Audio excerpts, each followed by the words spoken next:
Welcome, ladies and gentlemen, to another edition of Brownsville Matters. I'm your host, Dr. W.F. Strong. We're going to be talking today about printmaking with Jesse Burciaga, who is a part-time professor over at UTRGV in the area in the art department. And he has a unique specialization that we can all benefit from. Welcome, Jesse. Glad you could make it this morning. Hi. Good morning. Good morning. I want to ask you about this, a personal thing. Not long ago, I saw a beautiful painting on the internet by a Russian painter, and I thought it was just gorgeous.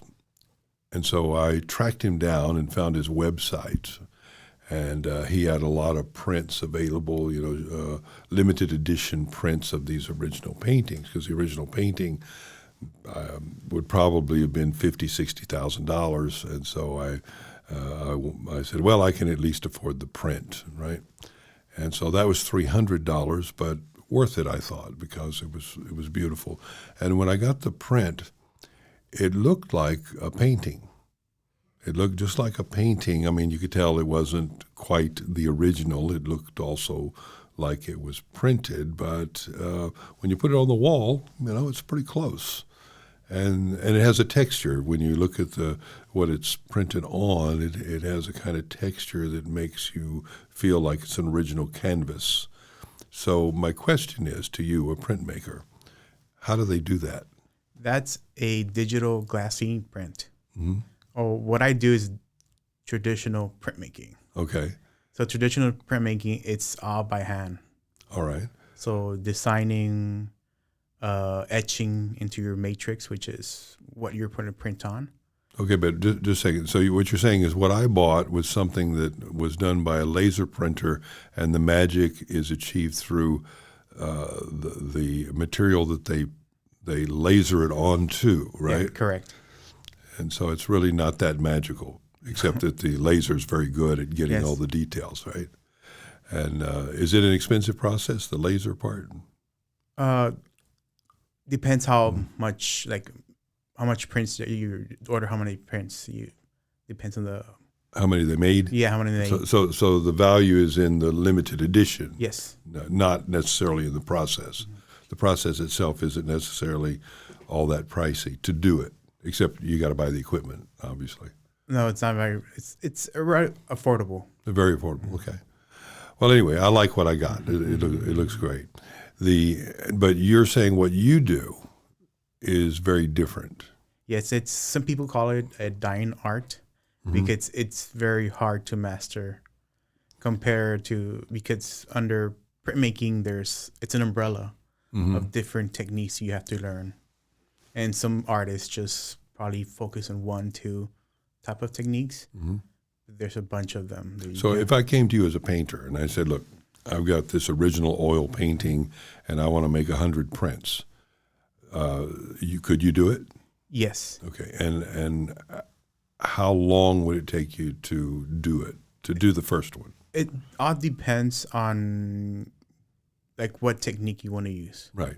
So there's lithography, which is it's a print but use a stone. It's old. It's a very old printmaking technique where you have to etch a stone. So when it comes to printmaking, each color it's a layer. Oh. So you have to etch it, draw it in stone, and print it and register. So each print has to register correctly so it can fall like the layers can be fall. When you say a stone, do you mean a slab? Yeah, it's a slab of stone. It's a limestone. Limestone, okay. And so you have to do different layers on that limestone? So you do one color, and then you grind the stone, and then you do another color. You etch it. It's a chemical process where you etch the stone. Well, is it similar to what photographers used to do in a darkroom in developing film? It's similar. Yeah, it's similar. It's kind of similar. It's also done with chemicals, but Yeah. you're putting an image on paper, a special paper. Yeah, for this one you do it by hand. Let's say you wanna print a painting of yours, but let's say you want to create an original design. You go to a master printmaker. You say, "Hey, I want to create a body of work. I want to create a body of work, but I want to make prints out of it. So the printmaker, the master printmaker, will teach you the process. So he will let you know what to draw, and he will print it for you. Well, now, how did you get into this? You've been doing this since you were young, or is this something that you kind of grew into over other art forms that you loved? Yeah, I started as a painter first. I was like, my undergrad was painter. Then my year and a half, the end of the last undergrad years, my last class that I needed to take was printmaking. Oh. And it was at night. It was all night classes. The printmaking was always at night. And I was hesitant in getting the class, but I have to get it because it's part of my degree plan. And then I got it, and I found it a little bit more challenging. Mm-hmm. For me, I had to slow down. For me, painting as a painter, I was painting very fast. But when I moved to printmaking, it's like, I have to slow down, and I just practice to craftsmanship. So that really got me into like the printmaking. And then when I applied to grad school, I was like, oh, if I'm a painter or a printmaker, I was like, it's couldn't decide what you were. Right? No, so I just put printmaking. Mm-hmm. Well, printmaking, it sounds to me like it would be about at least half science and half art. Yes, use acids. There's a bunch of techniques where you use acids and chemicals to etch into a stone or a copper plate or a zinc plate. And so you went up to UTSA and you did your master's, your MFA. Yes. And it was your MFA in printmaking per se? Yes, concentration specifically in printmaking. So you had, I would guess, 8 or so courses in printmaking? Yes. Were they divided up into copper plates and stone, or how did they divide those courses? No, it's different when you get in undergrad. It's mostly you focus more. Okay, you take painting too. Mm-hmm. For grad school, it's just like it's more concentrated on research, your concept rather than technique. Okay. Did you take the history of printmaking at some point, where you studied yes. How it was done in France in the days of Dali or whatever? The French are known to create what's considered to be printmaking right now, with very precise and clean and straight edge. Mm-hmm. And the German Fabists were more more interesting on the outcome rather than the process of printmaking, which is they're very raw with their prints. Mm-hmm. So you mean the Germans were more creative than the French? Yes. That goes against everything that we know about those two cultures. Usually the French are the ones who are wild and crazy, and the Germans are technological and specific and tied to narrow form, you might say. So that's interesting. Now, when did printmaking come about? Obviously, we've had all these. We have paintings in the caves, so we know that painting has been around as long as mankind has been around. Well, printmaking was there too. Even then? Yeah, you got your stencil that had the hand, mm-hmm. and the caveman would get some berries, things, and put in their mouth, mm-hmm. and they would blow on it. So that was the print of their hand in the caves. So you're considering the stone image to be the print. Yes. Now I would think that they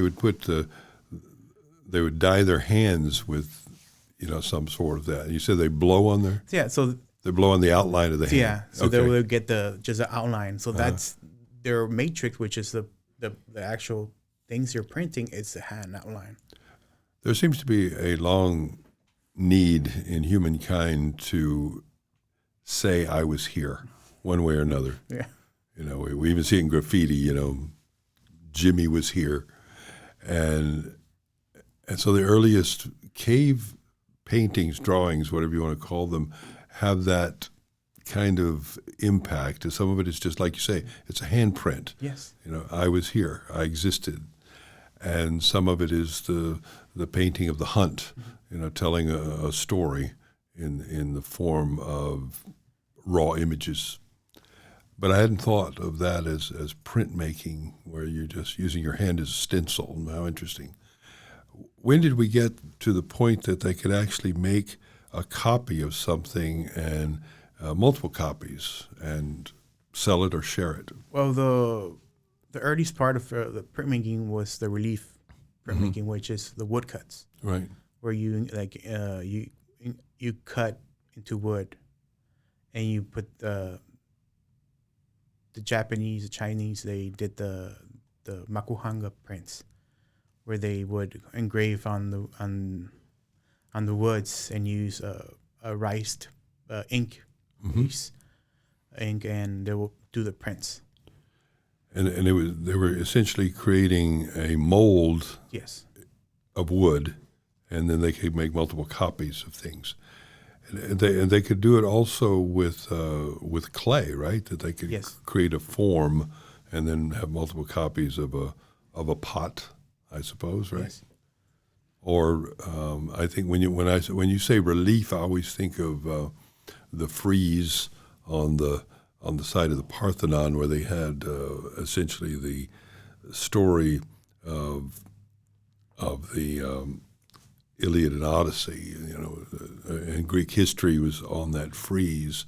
But most of that was carved, I guess, but it stood out in relief against the background of the flat marble.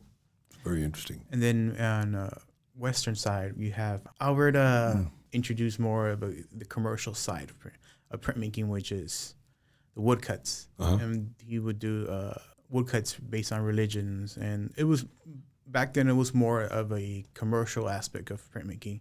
Not until we had the invention of the camera that printmaking became more of the art form. I see. So early on, when you talked about the commercialization of it, so what would he produce and who would he sell it to? So printmaking, what I like about it, it's you need a community to produce, to do mass production. Right. You have people that person just focuses on the inking part or the engraving, on the printing part, and it's mostly a shop that they do it. And so the prints were much more affordable than the actual painting. So it was people couldn't afford more of the print. Like you were talking, you could afford more that print of the painting than the actual painting. I don't know if this would qualify as printing, although I can think of it as kind of a mass production of art. I was traveling through Africa some years ago, and I came upon these dye pits where they would have 40 or so pits in a rock formation. I suppose it was maybe, I can't imagine they dug out that rock because it would have been pretty tough to dig them out. But in any case, they had holes, and maybe they had put mortar around those holes to make it where it was more like a kind of small swimming pool, very small. And anyway, what they would do is they would take fabric of one kind or another, and they would twist it up and put rubber bands around it and what we call tie-dye. And they would dump it into these pools that would be full of blue ink or blue-colored water. And then when they pull it out and dry it, of course, it has these beautiful designs in it. And I think it's much older in Africa than it was among the hippie set here in America who picked it up. I don't think that's technically printmaking, but it has some elements of it in that you can make multiple copies of things and you can commercialize it. Yes, there's traditional printmakers who are no, printmaking should be this kind of fits in this square. Into the square, huh? Yeah, some other printmakers, no, printmaking is the aspect of, you have your matrix, which is something you want to print, and you put it on something to mass produce it.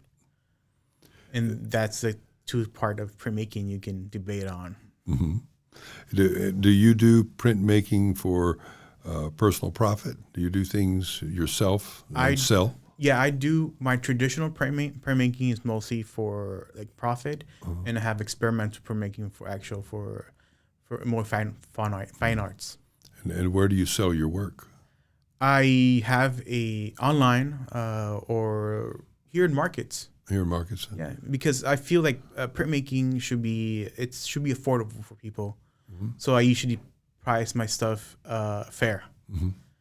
And then, so people would buy it to put on, to mount it on the wall? Yeah, it's a piece of art, and compared to you have original piece, it costs $500, $600. The print, you make an edition. Well, what sort of thing do you do? Do you do realism or do you do abstract? What's your For my primary traditional printmaking, I do relief and etchings. Relief printmaking, which is being woodcuts. What would be a good example? They're like simplified would be like doing handmade stamps with wood. Are you doing like a quail? I mean, what sort of images would I see there? I think one thing I'm fan art is lucha libre. So my work is be more about the aspect of lucha libre and the Mexican American culture. Okay. And what sorts of images would I see there? You see lucha libre. You see I'm working nopales. Okay. All right. Hearts. There we go. Yeah. Yeah. That type of iconography I like to use in my.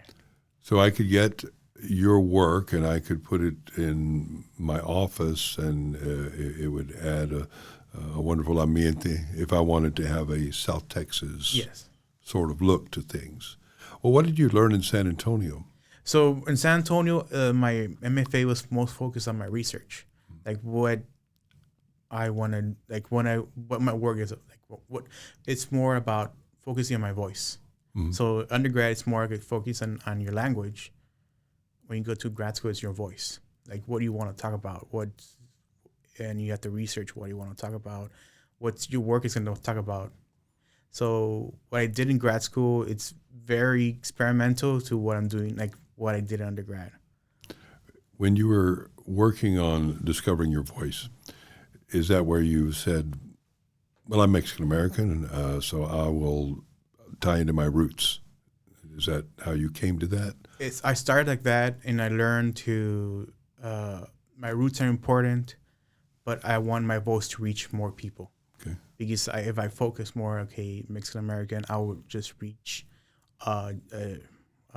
region rather than reaching out more outside that region. What have you seen in the world that is of your sort of work, where you, in your travels, where you've just kind of been blown away and say, oh my God, I love this. Something that was unique or special, a unique use of printmaking, and it doesn't, maybe it's not something where you traveled, maybe it's something you just saw in a video, but what have you experienced that blew your mind? There's this artist from Japan who uses printmaking more like a tool than actual creating prints. Mm-hmm. So he creates this elaborate clothing, but they're giants. They're like giant pieces. Huh. And he prints them, but he makes them into 3D, like 3D clothing. How? It's I don't know. You don't know. That's the thing that blows your mind. Yeah, that's the thing that blows my mind. You say, how does he do that? Yeah. Interesting. And that's why I really enjoy the experimental part of it, because it's more like, what can you get out of it? What's possible? What's possible? Like you don't know what's gonna happen until you try it. Well, a friend of mine, Dr. Diaz, who's a physicist, once said to me that the history of mankind is the history of materials, that as new materials were discovered or created, new things became possible. And for instance, a lot of surgery today would not be possible if we didn't have the right materials to be able to do those sorts of things. Certain jets wouldn't be possible, without titanium. So what has happened in printmaking where the materials change the possibilities? Well, the latest part of printmaking that was just added the last 80 years was screen printing. That's the newest. I've heard of that, but I don't really know how it's different from any other type of printing. I just think of, when someone says screen printing, I think of T-shirts. Yes. Screen printing was invented for mass production. That was the main, but Andy Warhol used it in his work. Oh, Andy Warhol did. Yes. You see like some of his work is Marilyn Monroe work. His that body of work was screen printing. I didn't know that. But his famous soup can, was that? Yes. That was also Yes, the screen printing. screen printing. Huh. I thought it was a painting. It's screen printing. So his work is mostly about his criticism of commercial mass production. So the technique was fitted right into his concept. About his complaint. Yeah. It was a rhetorical sort of art, Yes. making kind of a protest, I guess, in a way, right? Interesting. How is it that you can tell if something is screen printed? Does it have any particular features or aspects to it that make you say, "Oh, that's screen printed"? Well, first, Because, like I said, I thought Andy Warhol's were paintings. so he uses I think they're screen printed on canvas, and then he stretched them. Or some are screen printing and just. So if you buy an art piece, and it's on paper, and you look at it and it has an edition number, and it just has probably has 3 out of 50, 3 out of that's a print. And then you look at the paper, if you see it like very close, that it has an indentation, that's a woodcut print. Okay. Or a relief print, or it has the indentions on the edge that there could be a etching or a dry point. Is one medium more valuable than another in terms of marketing it? It all depends on how big is your edition and the hardest. There's different processes. For example, litho is considered to be the hardest printmaking technique you can learn. It takes several tries just to actually not master but understand it. Your first litho prints, it's gonna be ugly. But it's the hardest to learn, and then more time consuming. It's all about time consuming. Like a screen print is very fast. When you teach these courses at the university, I suppose you teach printmaking, right? Yes. And what do you find well, let me ask it differently. What is some of the typical advice that you give students in order to master these various techniques? Do you have a kind of mantra, something you say over and over? Patience. Oh, yeah. Patience. Printmaking is very hard. If you come as a painter, a drawer, you have to adapt to the technique. You have to think on how you're going to approach it, because you're not going to see the end results until you print it. It's not something that's fast. It's very fast. You see, what's the word called? Instant gratification. Yeah. So it's not an instant gratification until you actually print print your image, and you see the end results. I would suppose that there would be painters who would say, I want to learn printmaking because I want to make prints of my paintings. I want to do it myself, and I want to control the quality. That was me. That was you? Yeah. Yeah. And when I first started, it was mostly like, I'll do my painting, but also let me do a print and just play around with the colors to see how if I like a color, I can turn it into a painting. I would suppose that in printmaking, analogously, let's say, I can take a photograph, let's say today, and I can run it through filters on Google, and I can improve the painting, or at least make it interesting in a different way, right? Is that possible with printmaking too? That you can take your original painting, and then you're going to print it, and you can change it in the printing process to make it different? Yes. You can change the colors, like make it more vibrant or less so. I mean, I don't know if you'd want to do that because it takes time. I think it takes longer than actually doing another painting. It was like the painting I bought. I would be disappointed if I got it and it was different from what I thought I was buying. I wouldn't want it to be more vibrant or less so, or different colors. I want it to be that. But I can also see how if you had an original painting and then I went into a gallery and you had 4 different prints, with different kinds of color play within it. I can understand that appeal. Yeah, there's a label for that. They're called test proofs. So you're just testing the color. Okay. Test proofs. You can see you see a print, it has a TP, it's a test proof. Do you have many students or professionals who come from a painting background that take to printmaking, or do many of them lack the patience to deal with it? I know several who first start, because painting is more it's more affordable, but it's more accessible. So you just need a canvas and easel and some brushes. When it comes to printmaking, a lot of high schools don't teach it. So when students come into the university, college level of arts, they introduced to printmaking, and they're like, "What is this? I don't know what is this." And I ask my students, "Who's here doesn't know what printmaking is?" And most, like 90% of them, like, "I don't know what it is." And well, I'm sure it's also very expensive to teach, isn't it? yes, Don't so you have need a lot of equipment. Yeah, it's an equipment. So you need a etching press And chemicals. the inks, and you need for example, if you want to teach litho, you need the litho press, litho stones, the chemicals for etching, everything. And for screen printing, you need the screens, the inks for the screen printing, and the chemicals to transfer the image into your screens. I hadn't thought of it till just this moment, but money. Yes.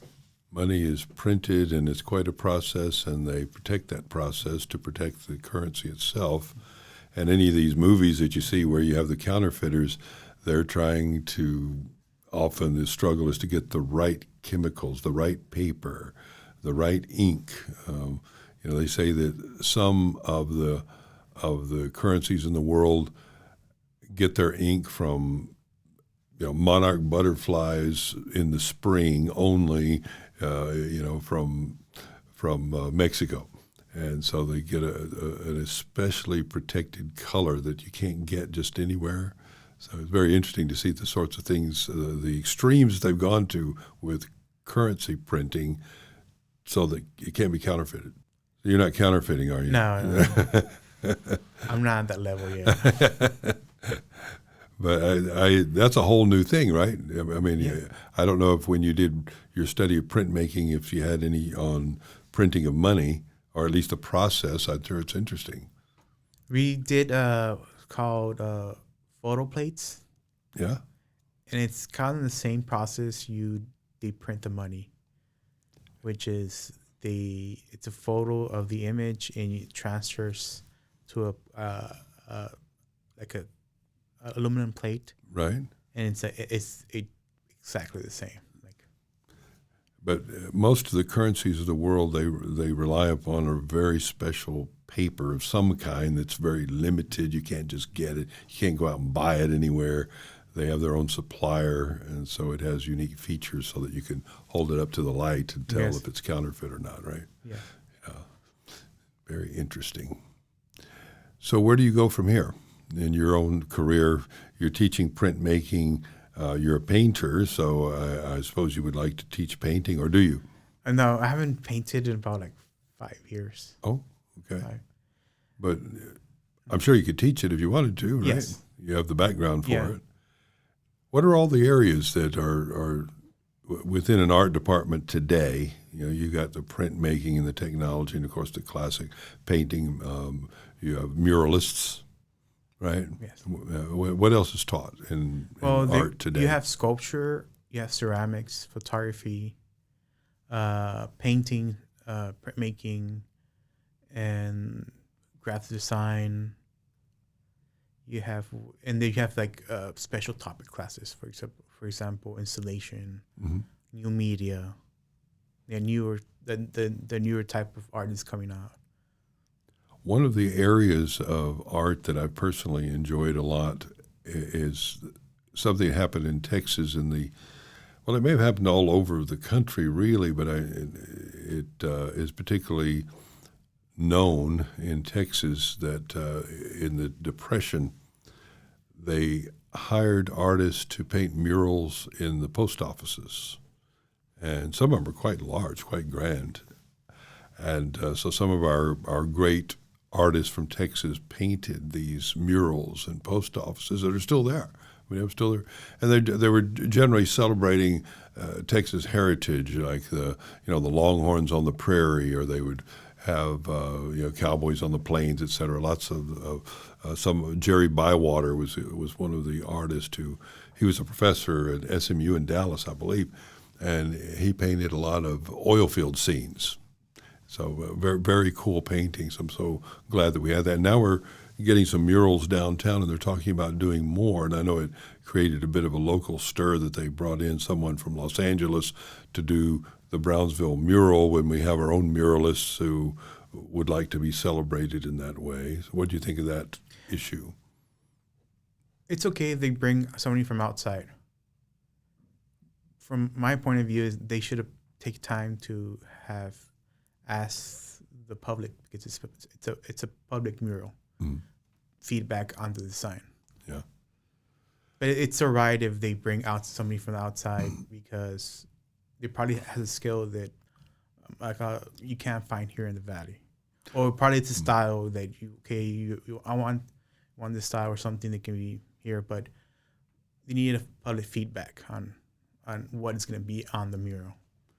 Well, it's also a rare art form to be experienced in, because not many people say, "Here's a building, paint a mural on the side of this." And so I always thought it would be, just as a layman, say, it must be very difficult to paint things to scale. I can paint an eagle on this piece of paper, but if I'm going to paint it 40 feet high, then how do I keep the dimensions reasonable? There's techniques you can use. I know they actually measure and stuff, right? They measure. You can do the grid system, which is just divided into squares. Right. Or they have this thing where you project it. Nowadays, they use projections. That's true. So just like we did in second grade, you can project it and then you draw the outline and fill it in. You design it on a small paper. You take a picture and you project it. And you either use chalk or paint to just do the outline. I don't think Da Vinci did that on the ceiling. No, the Sistine Chapel. He did a type of where he drew it on a piece of large paper, poked holes, and then with a little bit of chalk, he just chalked it so you can see the outline. So he did have a template of sorts. Yeah. He did it, but still, there was an enormous project. It took many years for him to complete that. Some people are very like, "Oh, it's projected; it's not real art." But it's the projector is just a tool. You think probably if Leonardo was the greatest, knew about if they could use a projector, they would have used it because it saves time. Yeah. If you already know how to draw that, then a projector is just gonna make the process a little bit faster. And then you've got to get the colors right. Yes. There's always an art within the science, and vice versa. So how many students do you have? I have 20 for printmaking 1, 18 for printmaking 2. That's good. There's a general kind of belief, I guess, that if you major in art, there is no commercial value to that major, that you'll be a starving artist, in other words. But more and more now, it seems to be that if you're good, there are many avenues for you to make money in your art form, right? Yes. To be an artist, it is very hard. If you don't put effort into it, you're not going to go nowhere. A lot of students think, okay, it relies on skill, but no, it's on networking, and networking is very important when it comes to art. Applying for shows, you have to be very on top of things. One thing I learned is to be organized. It's very important to be organized, have everything ready when you apply to shows. Attending shows is part of being an artist, because you meet gallery people. They they connect to shows. That's where you have the chance to get your big break. Yeah, big break, but also applying to residencies. Yeah. Getting grants. You have to be a grant writer. You have to know how to write grants to get grants. That's true. You have to be a good artist, network. You have to learn how to write good to make your work to get into shows, but also get into residencies or even getting grants. It's very hard. You have to be your own business person. What have you seen people do on social media that has produced success for a lot of people who otherwise would live in obscurity? Social media, it's in the past years, it's very important to have a presence in social media. Well, like this guy I bought from. He's in Russia. Yeah. I would have never seen his work. Yes, and a lot of gallery creators, if they follow you, they want you to see that, okay, you're creating work. Yeah. You're producing work. If they see you're producing work, they will approach you and put in shows. Because they want you to be a self-promoter along with their promotion of your work so that you work hand in hand that way. I was thinking of that not long ago. I said, well, this guy's done a great job of marketing his own work. He's in galleries also, but the galleries are going to sell the paintings for $30,000, $40,000, so that's not a market that I would be into. But I would certainly love to have a print of his work. And so that's a whole nother market that he can develop and have a revenue stream from a different demographic that he wouldn't have otherwise. I think that's great advice that you give students. But there's also artists who work commercially, right, for advertising agencies, and there are other outlets, ways of making a living with your art than being the guy who's showing you galleries. Yes, you can be just galleries, focus on galleries and do more commercial.